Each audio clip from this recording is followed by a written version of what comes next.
Donc on nous a mis les herboristes se structurent et préparent l'avenir. Bon, vaste programme.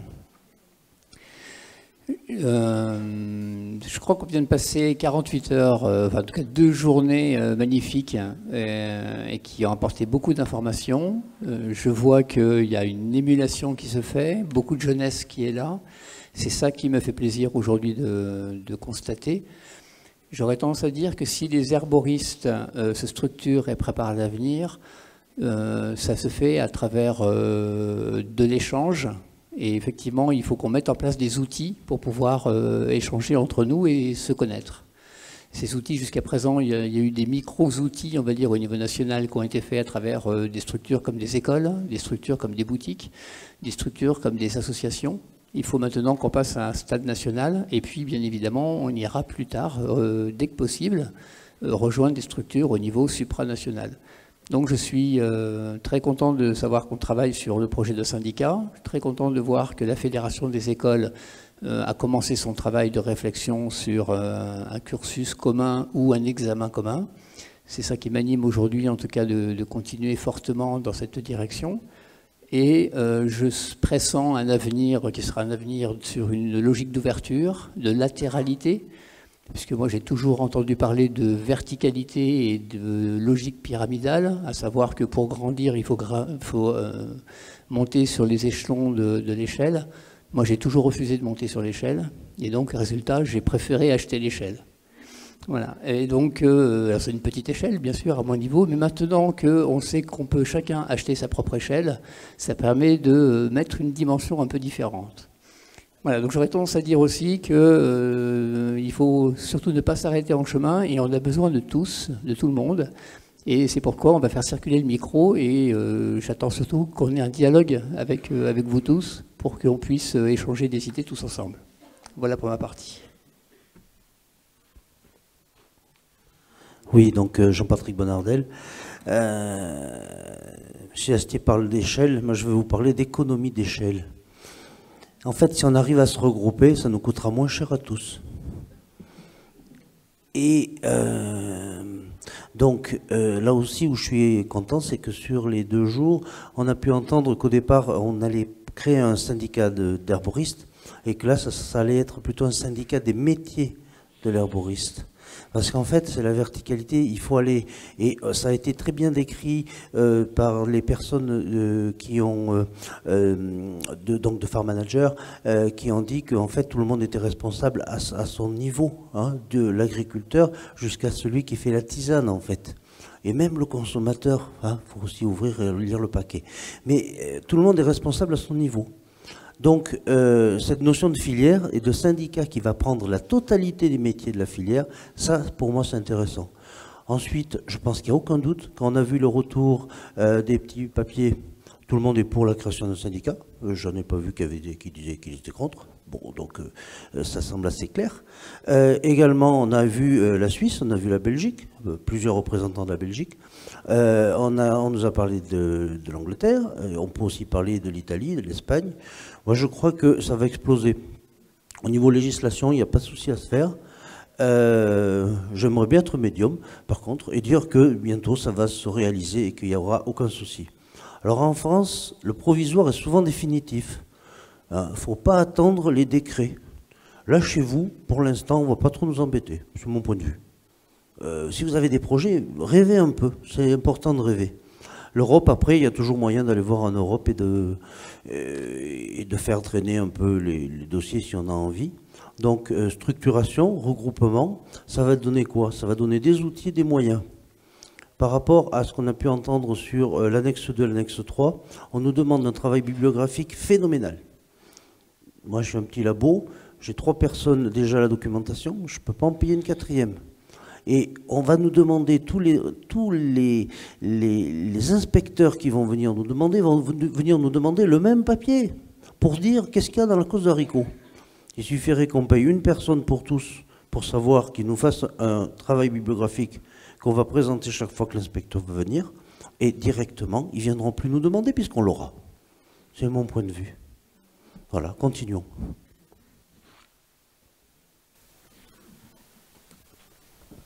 Olivier Loeb. Donc, moi, je suis avec mon épouse Nicole, que vous avez vue tout à l'heure.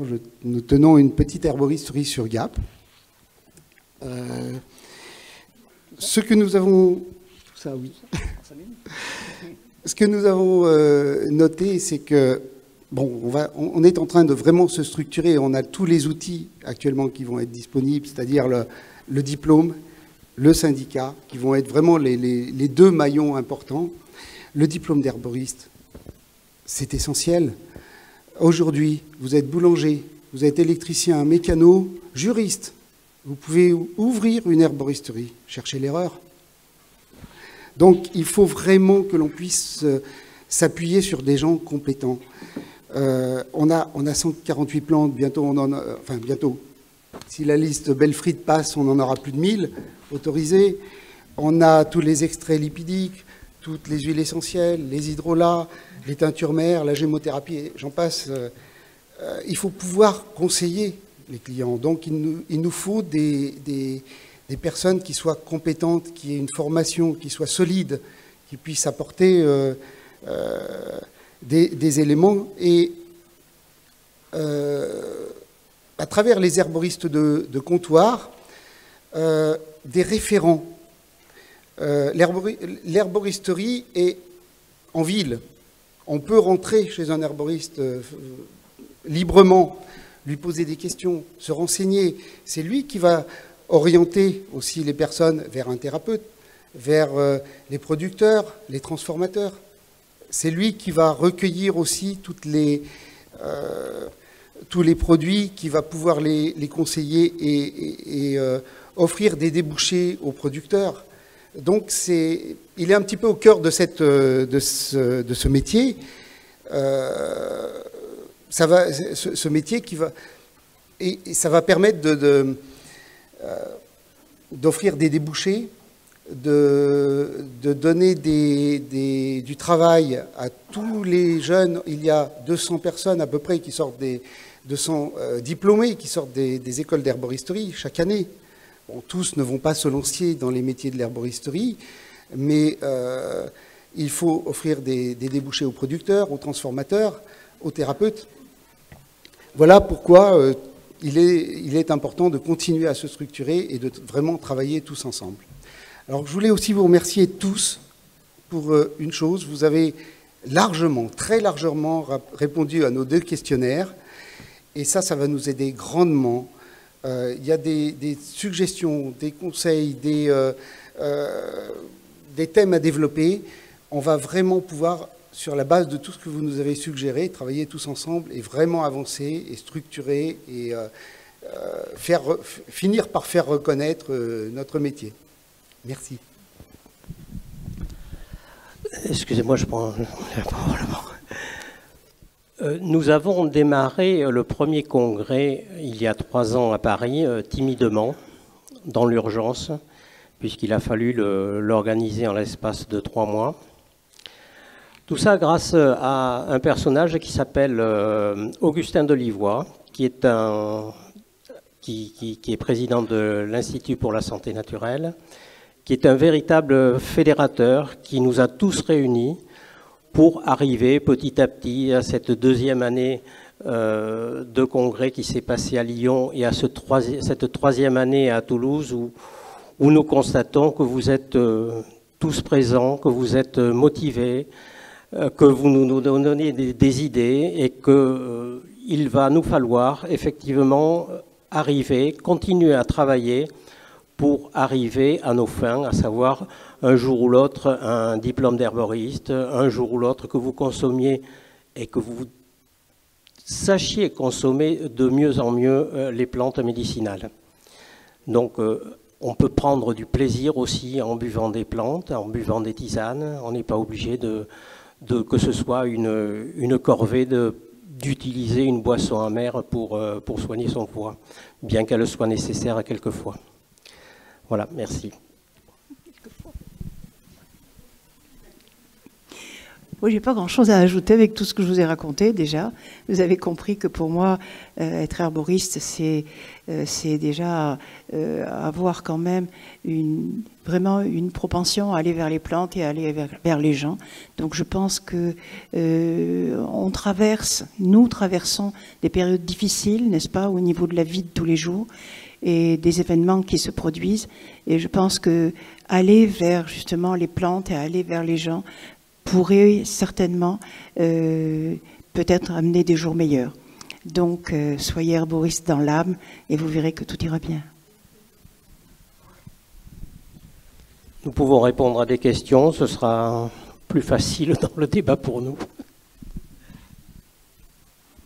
Oui, alors Monsieur Astier, au début de la table ronde, vous avez parlé de jeunesse.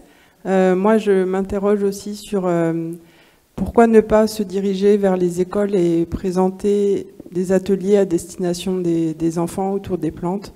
Les adultes souvent ont des a priori sur l'herboristerie, on est considéré comme des sorciers ou voilà. Les enfants ont moins d'a priori et je pense que c'est aussi une manière d'approcher l'avenir de l'herboristerie que d'essayer de toucher un public différent. Alors bien sûr, pas en rentrant dans les détails comme on peut le faire plus quand on est plus âgé, mais je pense que c'est aussi une manière d'envisager l'avenir et je voulais savoir si parmi les élèves qui sont sortis des écoles, il y avait des personnes qui s'étaient orientées vers ça. Alors merci pour cette question. Juste à titre personnel, mes 2 enfants ne vont pas à l'école en ce moment. Ils ont fait l'enseignement à la maison. Et il n'y a pas plus agréable que de les prendre pour aller voir le jardin, voir les plantes à côté, et de commencer à leur faire partager notre passion. Et c'est quelque chose, effectivement, donc je pense qu'on n'a peut-être pas insisté là-dessus. Si nous sommes des gens passionnés par les plantes, un fondamental dans notre métier, c'est effectivement la transmission. Et si cette transmission, vous avez raison de nous le rappeler, ne commence pas par la toute jeune génération, on marque des mauvais points si on oublie ce point-là. Donc vous avez parfaitement raison de nous le rappeler. Et je pense qu'effectivement, des gens qui se forment dans les écoles d'herboristerie pourraient très bien être des éducateurs dans le domaine de l'environnement, parce que ça existe déjà, ce statut, et de rajouter la corde de l'herboristerie à leurs compétences. Et effectivement, ça peut être aussi un nouveau débouché, et on pourrait accentuer dans ce sens-là, et ça sera au profit, effectivement, d'une sensibilité, on va dire, à la nature en général, à l'environnement, on va dire à notre monde que l'on constate, que l'on tâte tous les jours à travers l'alimentation, à la façon de se soigner, et puis aussi à la façon de le toucher, finalement, avec tous nos sens. Effectivement, vous avez raison, il faut pas oublier cet aspect-là. Merci pour votre remarque. Moi, je peux répondre à cette question puisque j'ai une association à Pau qui va commencer le mois prochain des activités périscolaires. Donc, on a conçu des petits modules d'animation pour les enfants. Donc, c'est 1 fois par semaine pour leur apprendre. Alors, je vais faire ça avec une autre ancienne de l'école lyonnaise des plantes médicinales. Et on va leur donner des notions de reconnaissance botanique, identification, fabriquer une tisane, faire un herbier, dessiner la plante, l'observer, la goûter, toucher ses textures, goûter ses saveurs, etc. Voilà, on a prévu donc de l'expérimenter cette année et de le poursuivre l'année prochaine. Et ça demande du temps et ça demande du monde. Donc c'est vrai que moi je suis à la recherche d'anciens élèves des écoles de plantes pour faire ces animations parce que je ne vais pas pouvoir m'en occuper très longtemps moi-même. Je suis sûre qu'il y a d'autres associations qui le font. J'en connais dans le Gers d'anciennes élèves qui ont fait également ça. Mais moi, je suis prête à vous donner un peu le cadre que l'on a fait. Déjà, on a réfléchi, on a travaillé. Ça prend quand même quelques heures. Et ça, après, vous le personnalisez et ça peut donner voilà, un cadre de démarrage. Merci. Est-ce que je peux peut-être rajouter, si vous permettez, juste dire que ça m'est arrivé de faire de l'enseignement pour les tout petits. Et c'est vrai que les enfants sont de véritables éponges. D'ailleurs, il faut toujours faire attention à ce qu'on dit.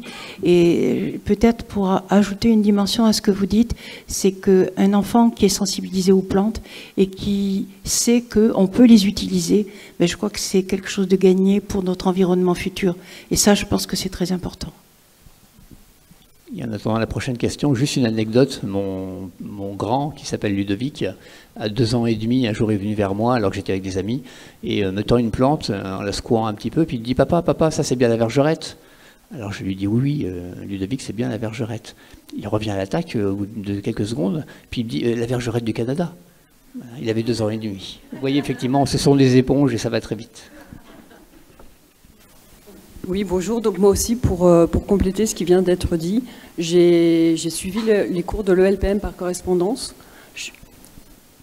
Je suis dans les Alpes-Maritimes. Je travaille aussi avec Le Gatillier et Christian Escribas. Et j'ai voulu apporter cette expérience aux enfants d'une école. Donc il s'agit d'une école Montessori. Et donc j'ai aussi pris l'approche par les 5 sens pour commencer avec des tout petits, des 2-3 ans et des 3-6. Et avec les enfants plus grands, maintenant je voudrais développer... j'ai déjà développé leur capacité à concevoir des parfums et à faire déjà un petit peu de cosmétiques. Et cette année, je développe avec eux le lien des odeurs avec l'histoire. Merci pour ce témoignage. Oui, bonjour, ici Hélène. Donc moi, je finis un cursus d'herboristerie cette année. Mettez le micro un petit peu plus près. Pardon, merci. pas l'habitude. Ma question, c'était autour du biologique par rapport à la formation du syndicat. Pour moi, c'est essentiel que demain, si on devait, vu qu'on va se soigner avec les plantes, que l'aspect biologique soit plus ou moins priorisé, puisque pour moi, c'est utiliser une plante si elle n'est pas cultivée dans le cadre de la culture en biologique. Pour moi, c'est pas pertinent. Donc, est-ce que vous avez réfléchi un peu dans ce sens-là? Comment ça va être un peu repensé par rapport à notre métier d'herboriste? Merci. Oui, c'est évident. C'est évident. On ne peut pas séparer l'écologie. Je parle de l'écologie, pas l'écologie politique. Hein. On ne peut pas séparer l'écologie de la plante. Et on ne peut pas séparer non plus la plante médicinale de la plante comestible. Pour moi-même, j'ai organisé plusieurs fois des promenades avec des enfants d'école pour ramasser des plantes comestibles au printemps. Là, c'est le moment en Haute-Loire. Et c'est vrai que c'est un public qui est très très intéressant. Et en se promenant pour ramasser des plantes à manger, c'est évident qu'on est obligé de parler des plantes qui sont utiles et des plantes qui sont dangereuses. Hein, et de faire bien prendre en compte pour les enfants ces notions de dangerosité et également de comestibilité. Je voulais revenir sur le caractère biologique des plantes. Nous avons travaillé déjà dans le petit groupe qui a préparé ce syndicat sur un code de déontologie. Il est clair que nous sélectionnerons surtout, le but des métiers de l'herboristerie est de sélectionner surtout des plantes biologiques, d'origine biologique, des plantes sauvages, tout en préservant l'environnement, bien évidemment. L'idée, c'est de fournir des produits de qualité. Michel parlait tout à l'heure, ou hier, je ne sais plus, des prix des plantes dans les herboristeries. On ne va pas vous vendre... Vous allez en supermarché, vous achetez des sachets de plantes qui ont une DLUO de 3 ans. Mais au bout de 3 ans, vous faites une bonne infusion de foin, ça vous fait le même effet. Vous aurez le goût. Le foin sera peut-être plus efficace. Effectivement. Donc, voilà, nous, c'est aussi cette qualité, cette traçabilité, cette efficacité qui sera importante. Oui, excusez-moi.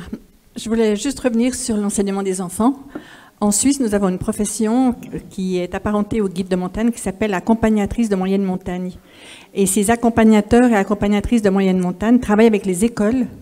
Et dans notre région, on voit régulièrement les écoles, par exemple, de Genève, des villes, des cités, des villes plus importantes, faire des cours d'1 semaine dans la montagne avec les accompagnateurs et ils font l'enseignement des plantes.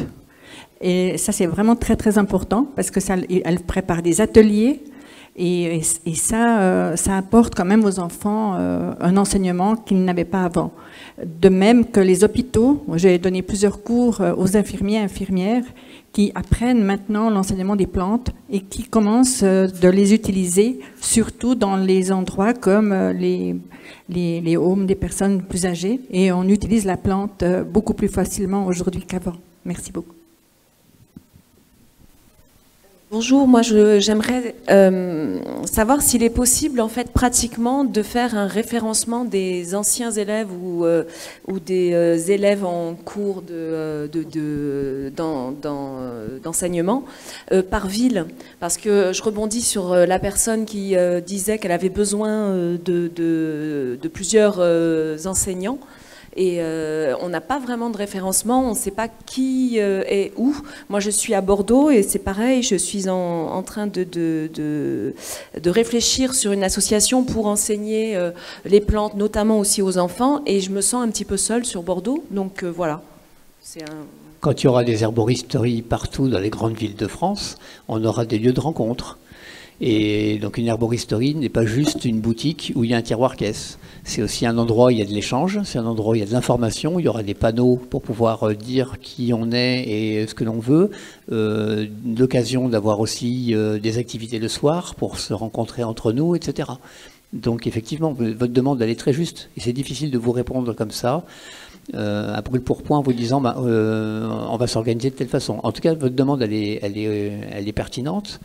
C'était Patrice qui malheureusement n'est pas là maintenant, là, il a dû partir et il devait être avec nous ce soir, rêvait d'avoir une boutique d'herboristerie qui était d'abord caractérisée par un lieu de rencontre. Voilà. Et je pense qu'effectivement il ne faut pas oublier cette dimension humaine parce que évidemment c'est fondamental. Donc je pense que quand on va travailler sur ces boutiques qui vont se mettre en place, ça va forcément être de la donne. Parce que donc, si on veut conseiller les plantes, ça veut dire qu'on prend du temps, ça veut dire qu'on connaît les gens, et donc forcément le dialogue va se faire, et la relation humaine sera vraiment prioritaire. Voilà. Pour répondre aussi directement à cette dame, à l'heure de l'informatique, il est évident que chaque école a des façons d'annoncer à ses élèves s'il y a une demande ou s'il y a une possibilité de, non pas de profession, mais au moins de participation à quelque chose. Donc adressez-vous aux écoles. Nous, même à Inderplan, on va le rediffuser sur Facebook ou autre chose, n'est-ce pas? Et donc à ce moment-là, effectivement, les élèves intéressés pourront prendre contact avec vous. Une autre formation aussi, Herboristes sans frontières, est une association qui est née dans le cadre de l'école lyonnaise.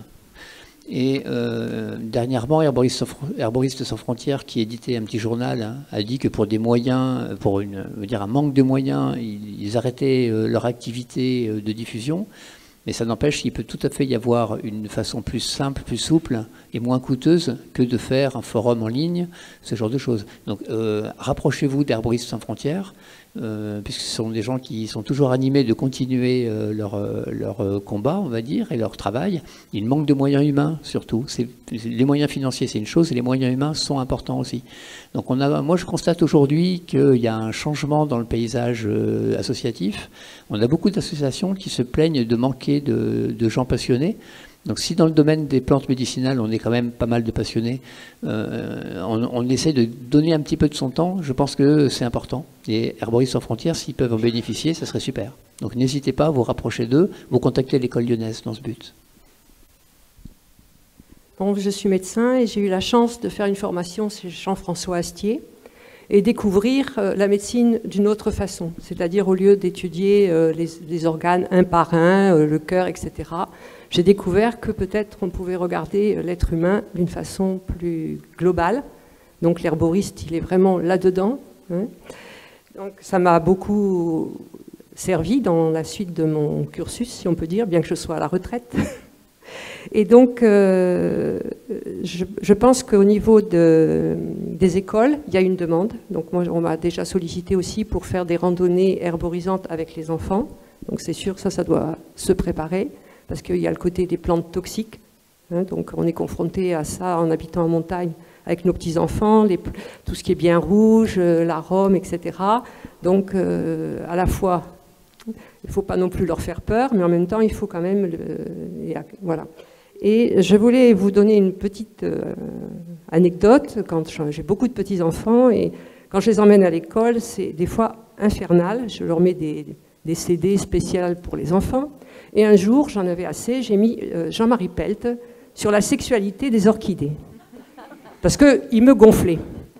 J'ai eu un silence extraordinaire dans la voiture.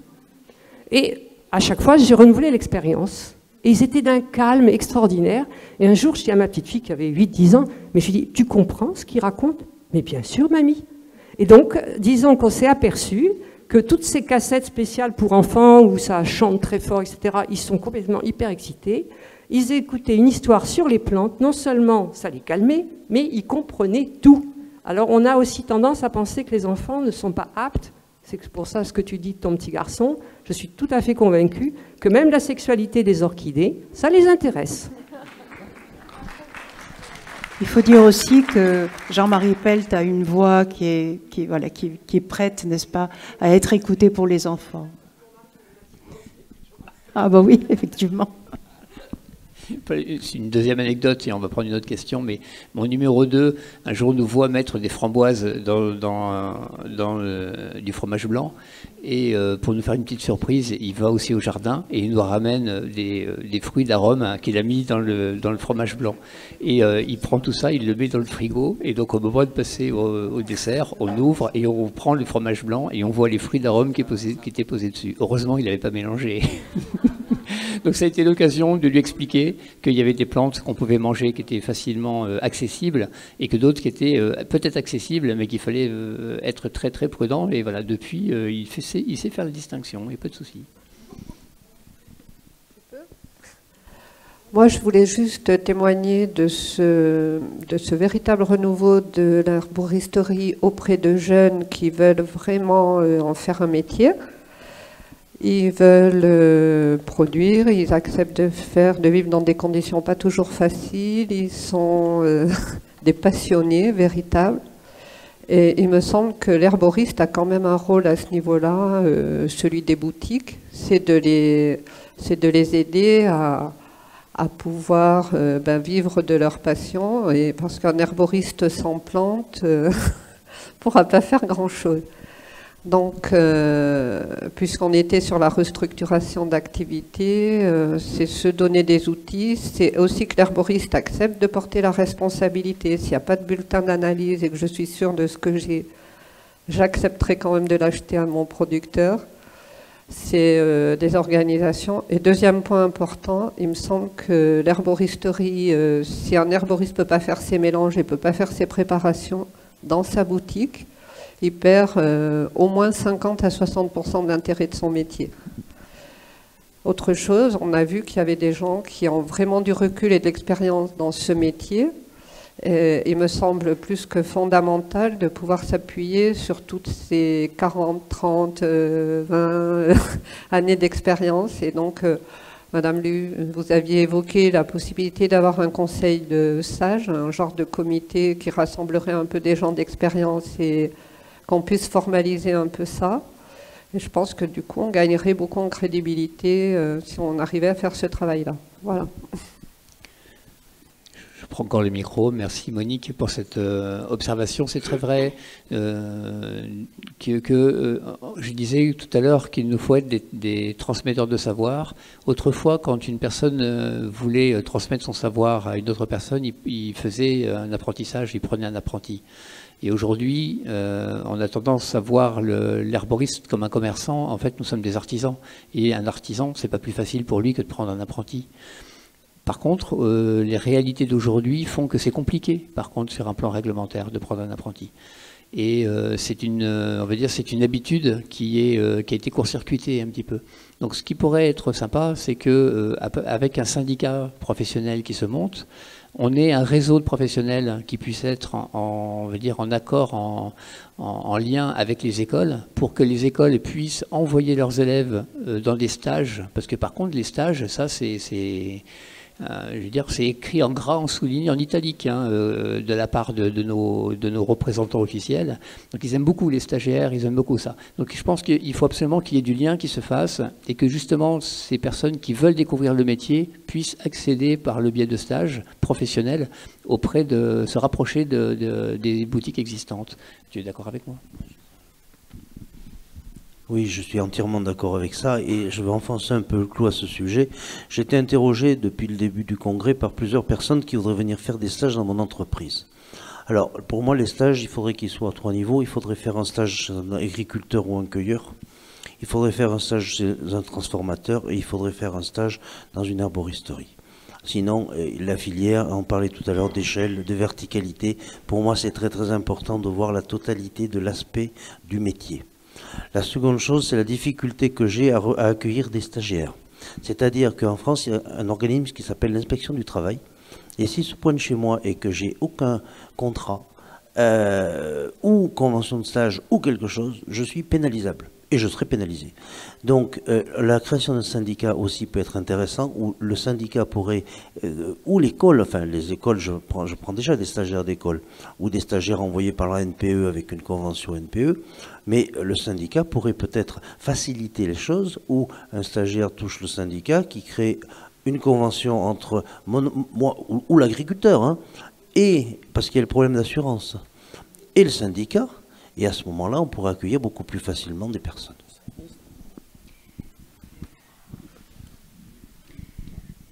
C'est une question qu'on s'est posée depuis longtemps. L'école, jusqu'à il y a 2-3 ans, signait des conventions de stage avec certains producteurs ou avec certaines, ou carrément avec Phyto-France, puisqu'il se trouve que je dirige Phyto-France aussi. Et puis au niveau législatif, on s'est rendu compte qu'effectivement, cette convention de stage était un peu tirée par les cheveux. Donc ça veut dire que si vous n'avez pas d'inspection pendant le stage, tout se passe bien, personne ne met le nez là-dedans. Si quelqu'un arrive tout simplement sur la dénonciation d'un de vos salariés, hein, quand vous avez 3 salariés, ça va, quand vous en avez 50, il peut toujours y avoir un délégué du personnel qui n'est pas d'accord parce que c'est du travail qu'on prend aux ouvriers. Voilà. Donc il faut faire très très attention, effectivement. Mais il y a beaucoup de demandes. Moi j'ai eu au moins 10 demandes depuis le début de... Donc ça veut dire que les gens sont très intéressés. Et tout le monde me dit, mais vous savez, c'est des stages qui pourraient être bénévoles et puis même presque je paierais pour venir. Malheureusement, le bénévolat dans la société actuelle n'existe pas. Voilà. C'est juste pour ça, Claudine, que pour faire une réponse à ça, pratique, c'est de faire, à mon avis, des stages courts. Si vous venez déjà pour une semaine, vous n'allez pas pouvoir prendre un poste pendant une semaine. Voilà. Et puis, c'est pas intéressant. Il faut justement que vous voyez la diversité d'une entreprise ou d'un agriculteur.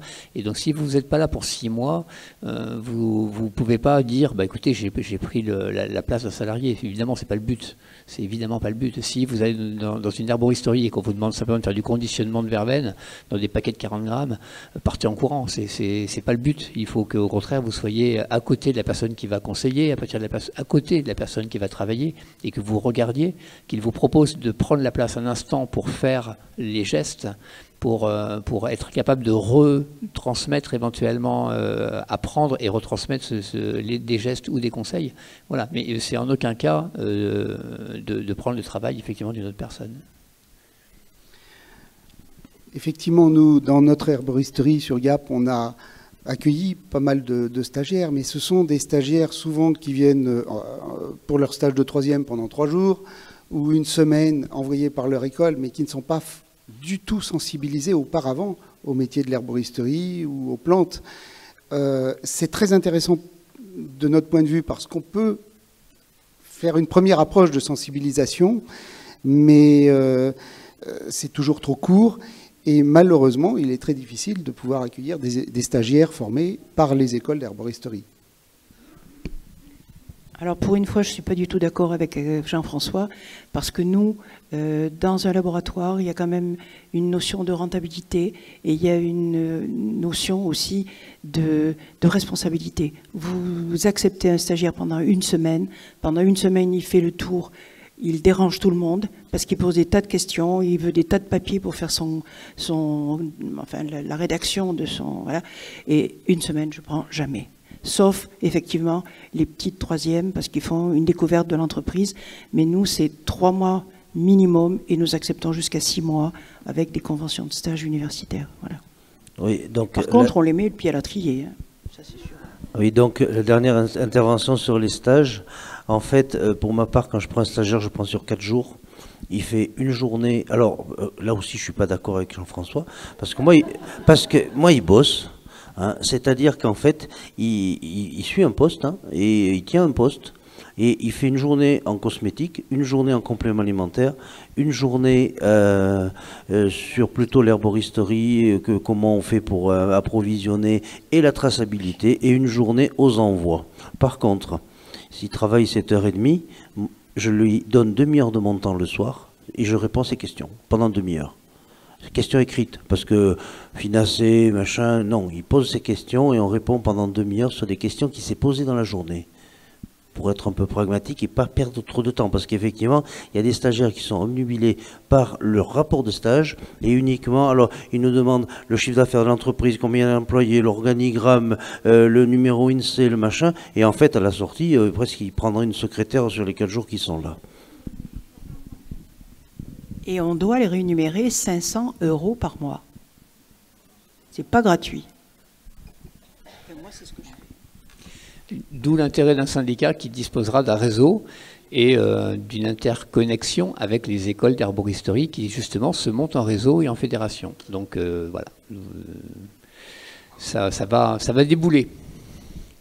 Moi je voudrais rebondir sur ce que disait Monique tout à l'heure, à savoir que le syndicat de l'herboristerie va demander à ses sympathisants d'acheter les plantes françaises si possible et de petits producteurs.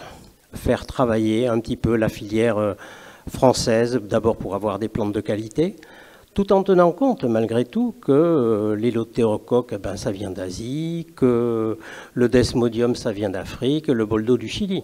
Mais il y a une multitude d'autres plantes qui peuvent être achetées par les herboristes à des petits producteurs français au lieu de les acheter en Europe centrale.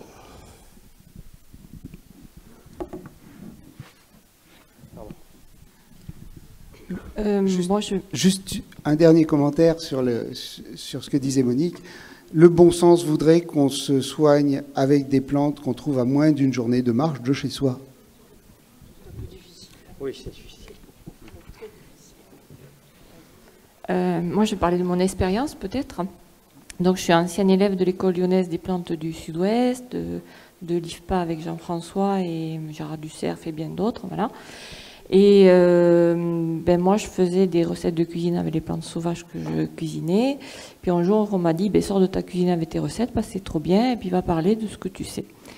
Donc, on est venu me chercher dans ma cuisine, on m'a fait sortir, et de petite animation en petite animation, ça a fait boule de neige, et voilà. Donc, je fais quelques animations dans les Hautes-Pyrénées, un peu comme ça. Et contrairement à ce que tu disais, Jean-François, tu disais, il y a des associations qui cherchent des passionnés, et en fait, moi, je me retrouve sans statut, toute seule dans mon petit coin des Pyrénées, des Hautes-Pyrénées, et voilà. Et je fais comment? Voilà, tout ça, ça prend une ampleur qui fait que, voilà. Je suis toute seule dans mon coin pour monter une association ou faire différemment. Il y avait la dame là-bas qui voulait prendre contact avec toi. Non. Excusez-nous, on va continuer sur d'autres questions. Alors, vous dites qu'elle n'a pas de statut et qu'il faudrait qu'elle ait un statut, bien sûr, mais il suffirait que vous vous rapprochiez, poser la chose et vous allez trouver des solutions. C'est en posant les problèmes qu'on trouve des solutions. Voilà. Je voulais quand même aussi vous faire part d'une réflexion, c'est que le syndicat aura des commissions de travail. On en a déjà commencé à y réfléchir un peu sur différentes commissions. Et notamment, j'ai entendu des personnes dire qu'il faudrait qu'il y ait des monographies qui soient faites sur les plantes. Alors moi, le mot monographie me donne un peu des boutons. parce que j'ai l'impression de retourner à l'école, d'apprendre des choses par cœur, etc. Et il y avait, en Allemagne, il y a eu une commission d'experts qui s'était réunie pendant longtemps, qui a créé la commission E. J'ai jamais compris à quoi voulait dire E, ça doit être un mot allemand, et comme je connais pas l'allemand, donc j'ai pas cherché à creuser non plus, mais la commission E est devenue une référence pour les Européens. Et je me disais, on pourrait en France aller un peu plus loin et faire la commission H, et qui H comme herbe. Voilà. Et on pourrait simplement se travailler en disant, voilà, à partir de cette commission, ah oui, H, oui, d'accord, ok, bon. Alors P, on va faire P, P comme plante.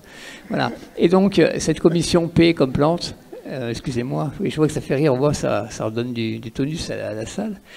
Donc, si vous avez des compétences pour pouvoir nous apporter de l'information et construire, des documents qui vont nous servir de référence, faites-vous connaître, rejoignez-nous et créons ensemble un groupe de travail pour qu'on puisse définir ce que c'est que les bonnes pratiques d'herboristerie, et commencer à faire un travail de référence qu'on pourra montrer à des partenaires, qu'on pourra montrer aux fraudes, qu'on pourra montrer à toutes les institutions pour leur montrer que notre savoir-faire est réel et qu'on n'est pas des rigolos. Voilà. Et quand on parle de la sécurité du consommateur, on sait de quoi on parle. Voilà. Si vous avez donc envie, du temps et surtout de la compétence pour ça, n'hésitez pas à rejoindre le syndicat dans ce but. Eh bien, nous, au laboratoire, quand on s'est retrouvés devant l'obligation quand même d'avoir des plantes de qualité, on a ouvert un classeur. Ce classeur comporte autant de paragraphes que de plantes autorisées en herboristerie. Et nous avons fait, excuse-moi, mais on a fait une monographie de chaque plante avec tous ses aspects organoleptiques, mais aussi en demandant à la pharmacopée officielle, n'est-ce pas, on a sorti ce qui était possible de faire dans notre laboratoire. Alors c'est pas du contrôle pharmaceutique, mais c'est quand même des premières observations, ne serait-ce que l'observation, bien sûr, au microscope, ou tout du moins à la loupe bino. Et puis, quelqu'un a parlé des taux d'humidité, etc. Eh bien, on fait les cendres des plantes, etc. Et donc, ça, moi, très sincèrement, je le mets à la disposition de tous ceux qui veulent faire de l'herboristerie. C'est un classeur qui est relativement gros. Nous y mettons au fur et à mesure toutes les nouvelles plantes qui arrivent. Et c'est effectivement du travail pour rédiger tout ça, voilà. Et comme on est un peu pharmaceutique aussi, on est pharmaceutique, on fait aussi les monographies des plantes pharmaceutiques qu'on distribue.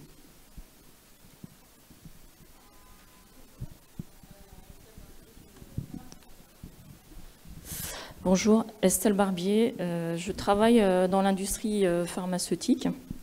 Et je rejoins Madame Lu sur son intervention. Parlez plus près. Ah, plus près, voilà. Je pense que pour jouer à part égale avec les pharmaciens à notre niveau, il faut répondre à la réglementation et utiliser les mêmes outils. Et donc, je pense qu'on viendra à rédiger des documents, même si on ne les appelle pas monographies, comporteront les mêmes informations. Donc, vous faisiez appel tout à l'heure à des bénévoles ayant des compétences particulières. Donc, moi, j'ai proposé à Madame Vignon, puis j'ai rempli le questionnaire. Donc, dans mes capacités, j'essaierai de vous aider à rédiger des standards qualité. Bon, au niveau pharmaceutique, ils ont mis en place quand même beaucoup de méthodologies, et notamment dans la gestion de projets. Pour le lancement, par exemple, d'un nouveau produit, ou pour la construction d'un nouveau bâtiment, se met en place une cellule de gestion de projet. Donc, ces personnes sont dédiées à l'atteinte d'un objectif et utilisent une méthodologie bien ficelée. Donc, pour atteindre un but, et bon, c'est des généralités que je dis, mais là, on parle de structuration et de préparer l'avenir. Bon, il faut se fixer un objectif et des grandes étapes. Est-ce que vous avez déjà établi un calendrier ou listé des grandes étapes pour atteindre cet objectif ?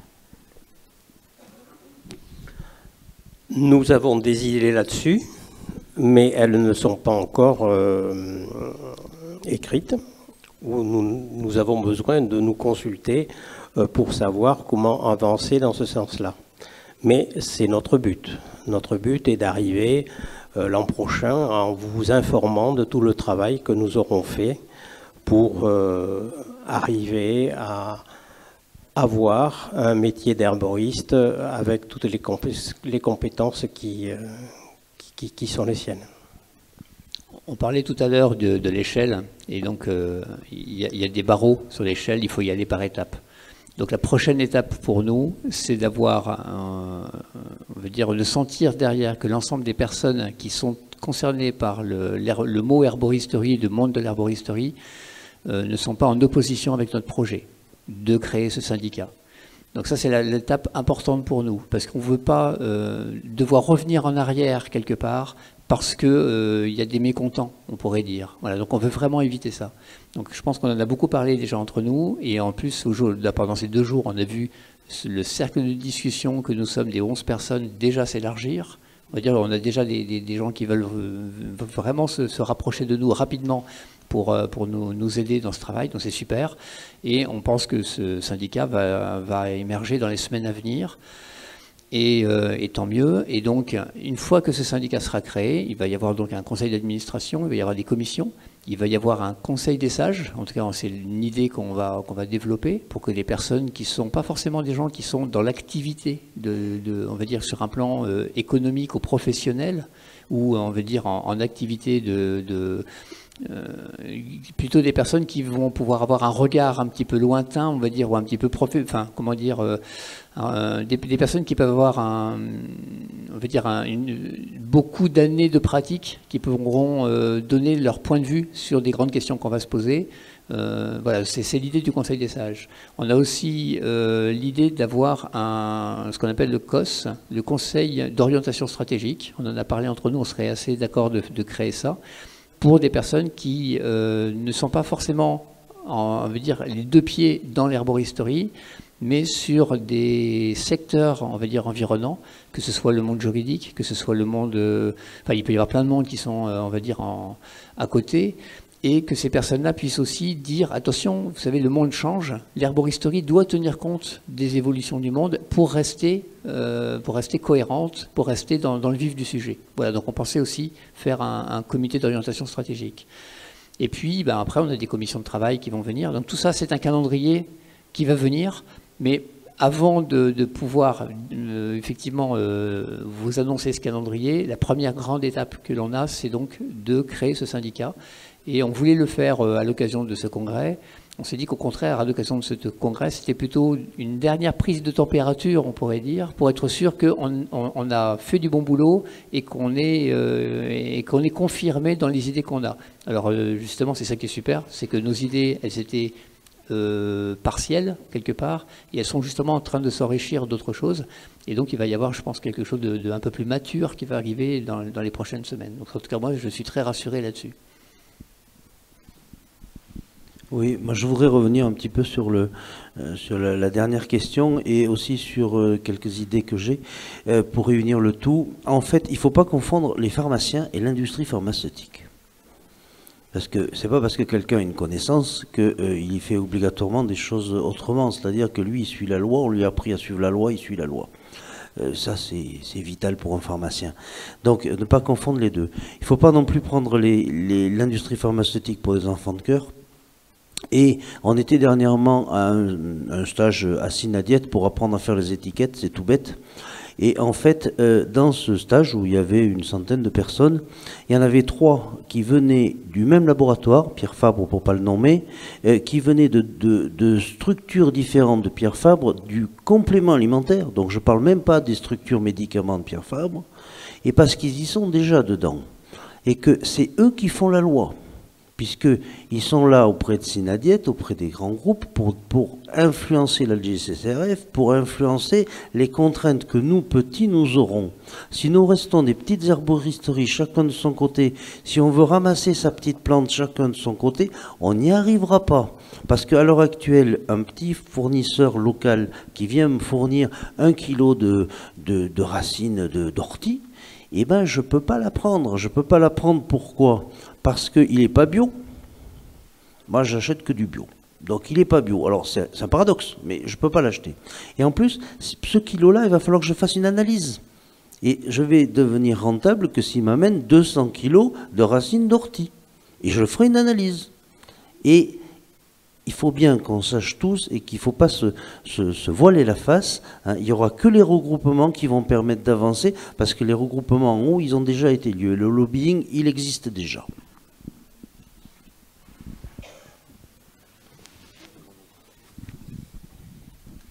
Je suis complètement d'accord avec ça. Voilà, si le lot de plantes proposées n'est pas assez important, on ne peut pas faire l'analyse, même si on ne fait pas l'analyse de la pharmacopée qui est extrêmement contraignante. L'analyse qu'on va faire, on va prendre quand même quelqu'un qui est dans notre laboratoire, qui s'occupe que de, justement de la qualité au niveau contrôle sur la plante elle-même. Elle va passer demi-journée avec. Eh bien, demi-journée de quelqu'un qui est payé,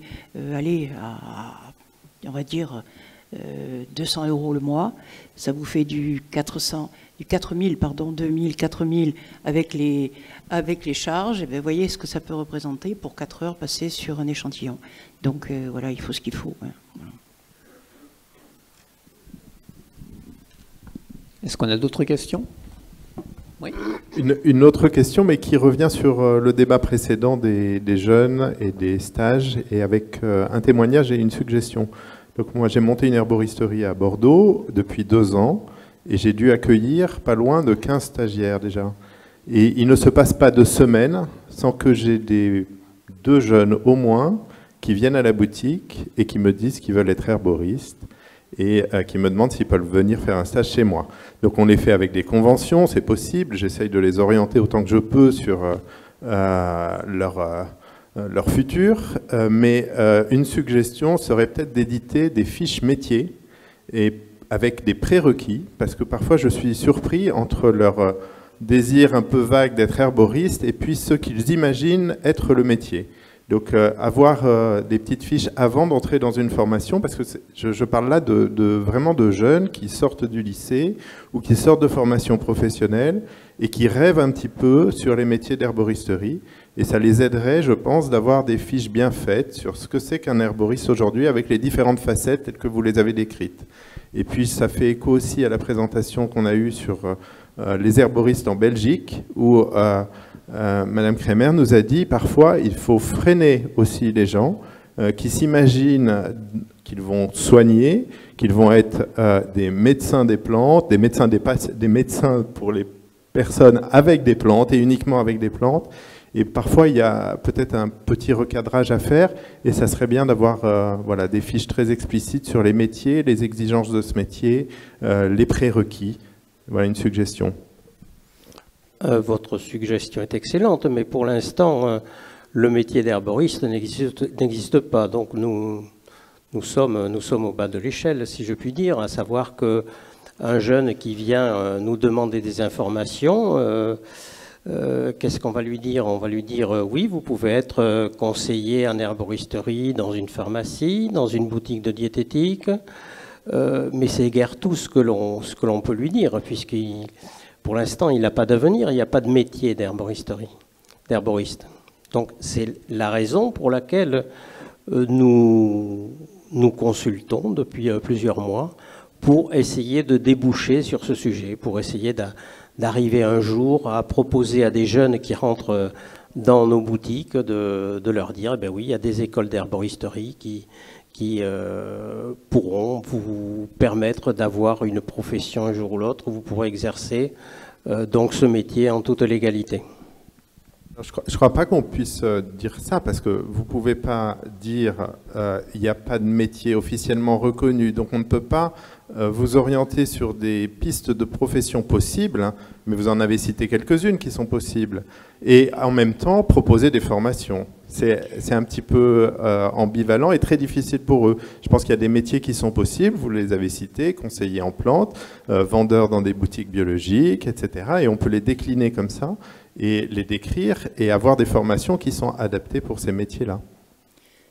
Mais que lorsque des jeunes sont reçus dans notre école, au départ, avant de s'inscrire, la question arrive tout de suite, qu'est-ce que je peux faire de cet enseignement?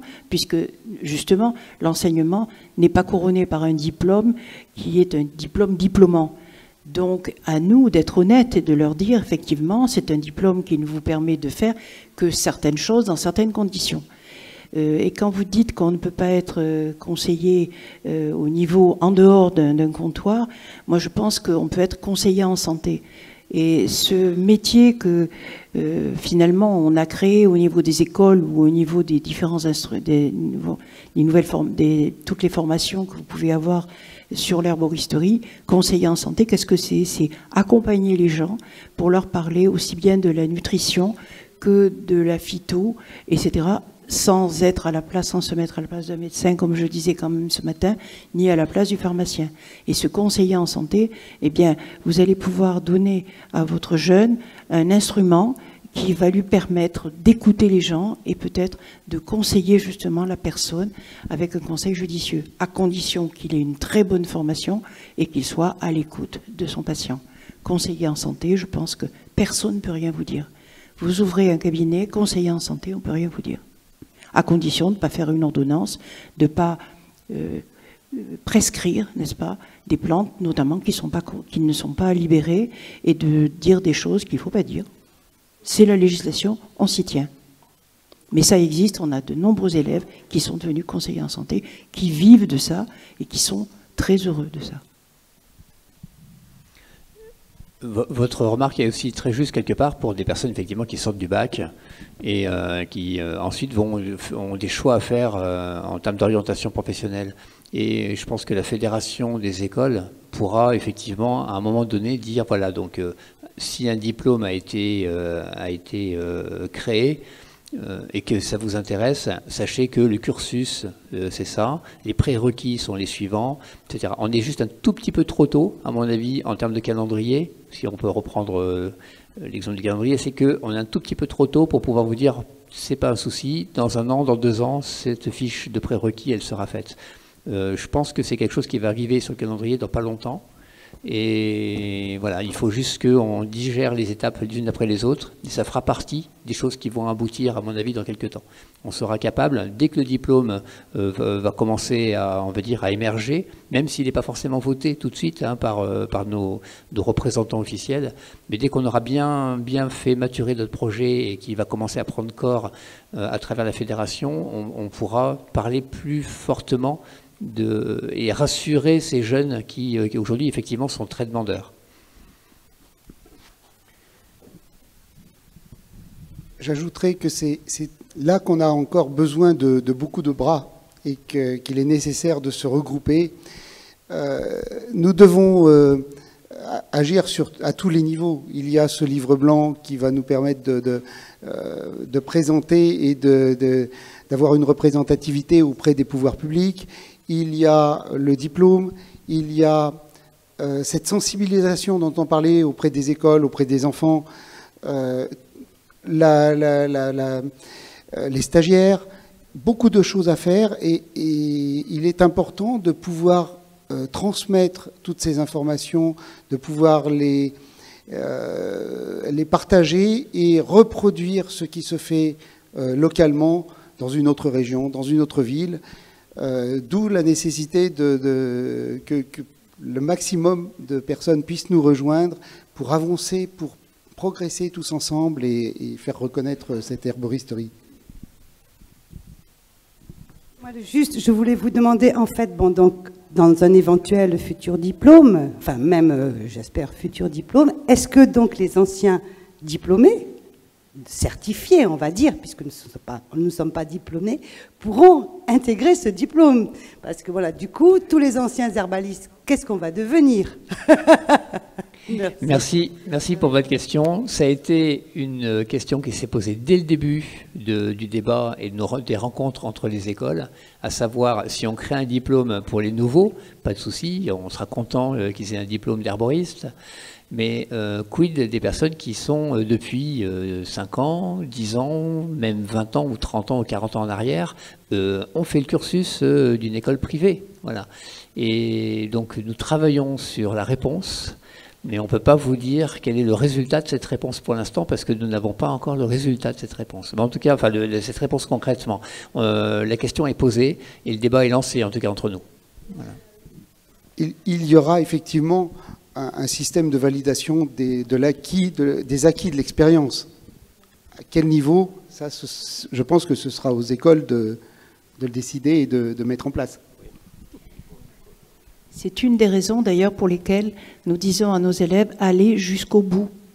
Parce qu'il y a beaucoup d'élèves qui arrivent chez nous et au bout d'un an, ils ont assisté au cours, ils n'ont pas toujours bien travaillé chez eux. Alors on leur dit, écoutez, si vous voulez continuer, vous ne passez pas l'examen, mais de toutes les façons, à la fin des 3 années, il faudra que vous ayez passé vos 3 années, 3 examens, et que vous ayez eu la moyenne à chacun des examens. Et ensuite, vous devez présenter votre mémoire. Et si vous n'avez pas suivi tout ce cursus, vous n'aurez pas le certificat de l'école. J'allais failli dire, vous ne serez pas diplômé. Non, vous n'aurez pas le certificat de l'école. Et je pense que dans la mesure où les étudiants auront terminé leurs études et dans de bonnes conditions, eh bien, je pense qu'ils seront certainement, comme il a été pour beaucoup de professions, quand un diplôme est devenu officiel, on a un peu lissé toutes les personnes qui avaient une certaine expérience et qui étaient sorties d'écoles correctes. Voilà. On leur a donné une espèce d'équivalence. Je pense que c'est à espérer au moins. On va prendre une dernière question, parce qu'on a un timing qui est serré. Après, il faut que la salle soit... Oui, merci. Je voulais savoir quelle était la nuance, enfin la différence entre naturopathe et herbaliste. Pourquoi un naturopathe peut exercer, avoir une plaque, donner du conseil et pas un herboriste? Je vais vous répondre, parce que j'ai les 2 casquettes. Un naturopathe, c'est une personne qui a suivi un cursus auprès d'une école de naturopathie.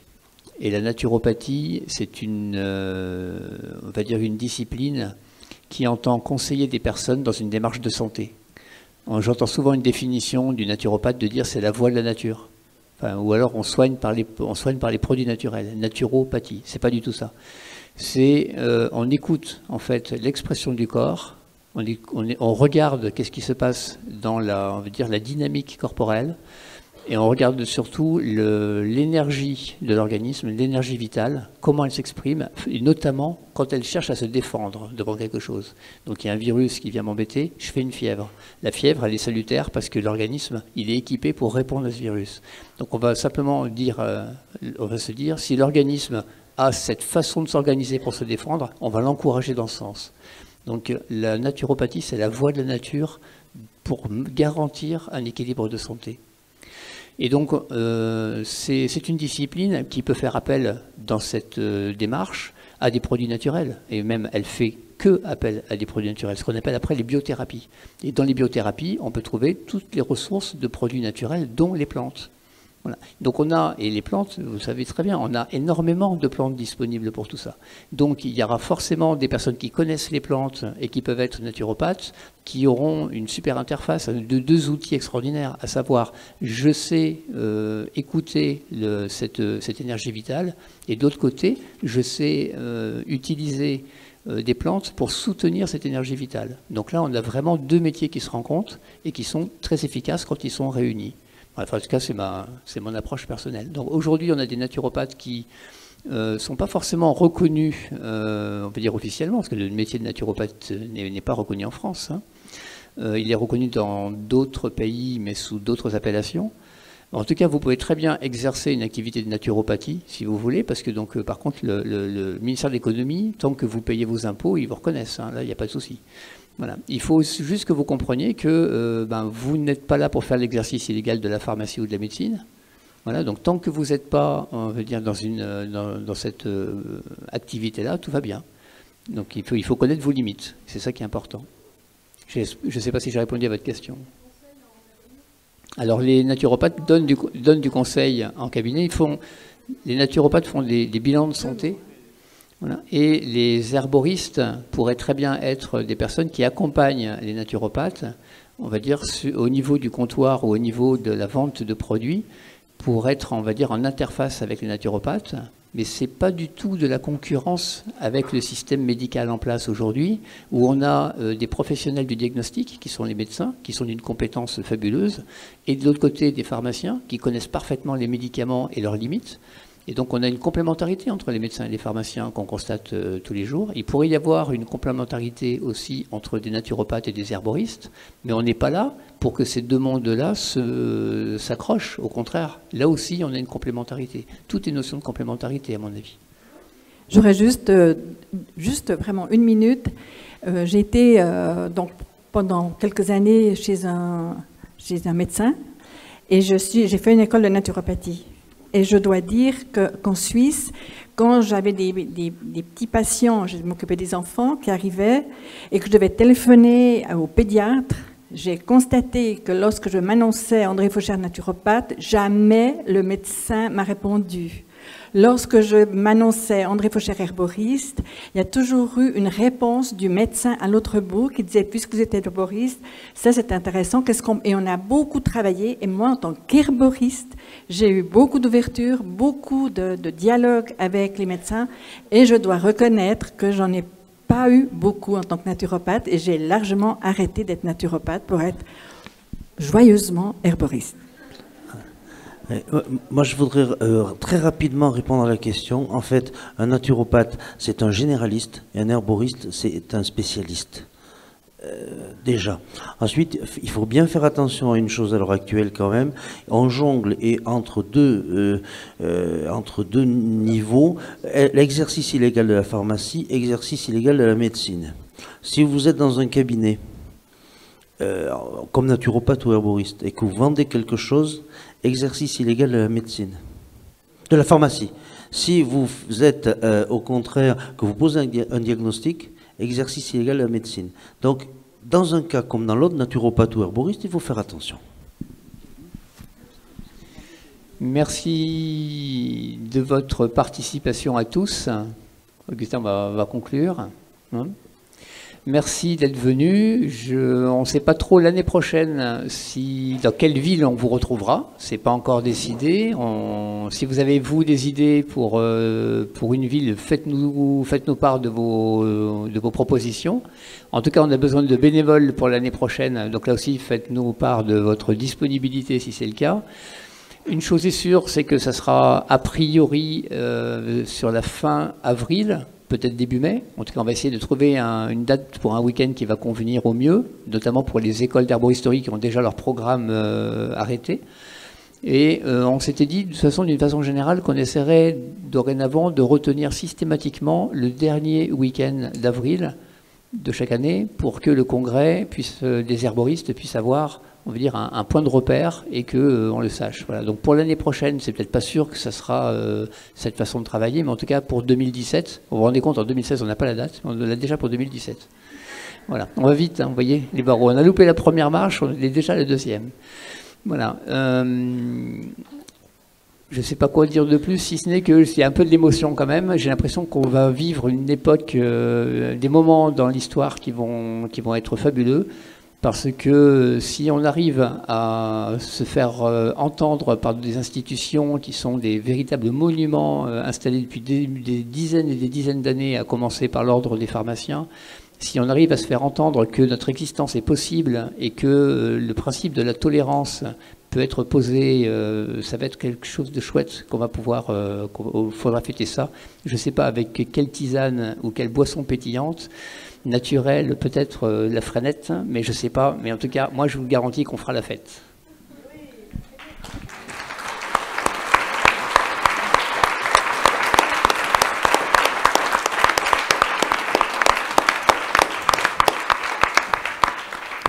Merci infiniment d'être venu. Moi, je constate une chose, c'est que vous êtes venu avec le soleil et maintenant il pleut. C'est donc il y a une certaine tristesse à partir, alors que vous êtes venu avec beaucoup de joie. Mais même les meilleures choses finissent par prendre fin. Merci pour tous vos retours. J'ai retenu deux choses essentielles. La première, c'est qu'il y a un élan vital qui est en train de se créer et qui va porter du fruit. La deuxième, c'est qu'il y a une demande forte pour du lien, la création de liens. C'est donc quelque chose sur lequel on va pouvoir travailler, fédération, syndicats, toutes les structures qui se mettent en place. Bon retour. 3 aspects pratiques. Lorsque vous repartez, vous pourrez laisser vos badges à l'entrée, comme ça on pourra les réutiliser l'année dernière. Je ne vous promets pas que vous retrouverez celui que vous avez eu cette année, mais voilà, vous pourrez les réutiliser. Deuxième chose, on diffusera les vidéos dans 3 semaines environ sur les différents sites des organisateurs et via, moi j'enverrai une newsletter. Et dernière chose, les PowerPoint aussi seront mis à disposition. Merci beaucoup. Et bon Augustin, une dernière chose, tu peux nous dire en 2 mots que tu organises un moment important cet automne? Alors effectivement, merci Jean-François. Les 3 et 4 octobre prochains, ce sera à Paris. L'IPSN organise un grand congrès de médecine naturelle qui rassemble un peu toutes les familles de médecine naturelle. Il y aura une table ronde d'herboristerie, mais il y aura vraiment tous les sujets de la nutrition, l'énergie, les champignons. Enfin bref, le programme est assez lourd, il est constitué. On va commencer à communiquer la semaine prochaine, mais vous êtes les premiers informés. Et ce sera au Parc Floral. J'espère qu'on sera extrêmement nombreux. Il y a 1500 places, je crois, peut-être un peu plus. Donc ce sera une grande fête. Donc pensez à poser vos vacances pour les 3 et 4 octobre auprès de vos employeurs. Hein. Ne faites pas un stage à ce moment-là. Et puis on se retrouve tous ensemble ce grand moment. Je pense que ça va être sympa. Alors, juste pour terminer, moi je voudrais que nous fassions tous une ovation à Augustin. Parce que si la fédération des écoles existe aujourd'hui, si le syndicat est en bonne voie, si nous sommes tous réunis là et que ça va continuer, que c'est un mouvement qui se développe, c'est grâce à lui. Et aussi grâce à Jean-François. Merci Augustin.